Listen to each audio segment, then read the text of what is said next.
Dünya ulduzları möhtəşəm səhnələrdə, möhtəşəm zallarda konsert vermək istəyir. Bir-birinə rəqabətə girir.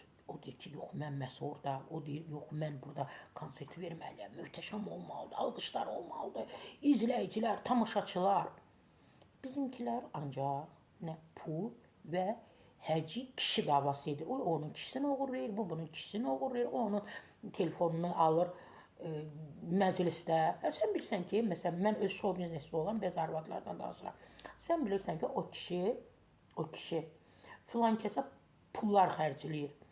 O kişi onun sevgilisidir. Ailəsini atıb, uşaqlarını atıb, düşüb onun arxasına. Bu sən niyə cəhd edirsən, onu onun əlindən alasan? Bax, xırdalandan o tərəfə keçə bilmirsiniz dairəsindən. Əzizlərim, əziz show biznesdə olan arvadlar bütün günü değişirsiniz, danışırsınız. Bütün günü baxırıq da o ona deyir, bu buna deyir, o ona göy məsləhət verir, bu onu bəyənmir, bu bunu Əzizlərim, azından, Xaçmazdan, Quvaddan, Şabrandan, o yalama stansiyası var. Ondan o tərəfə keçin, gedin bir konsert verin. Bax, konsert davası edin də.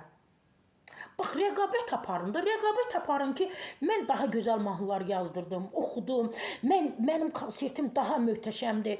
Gedirsiniz Türkiyə, qardaş Türkiyə, orada da kafedə 5 nəfər vurub, gəlib sənin konsertüvə.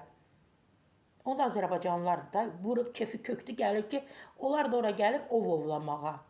O müğənni qadınlardan hansısa ovlasın, aparsın. Əzizlərim, dünya ulduzlarına baxın. Qadınlara deyirəm, o qadın ulduzlara baxın. Onlar nələr edir? Bəsdirin də bu kişiləri uğurlamağı yığışdırın. Nə qədər kişi uğurlamaq olar? Nə qədər rəfiqənizin kişisini uğurlayacaqsınız? Rəqabət, konsertə görə, sənətə görə, peşəyə görə.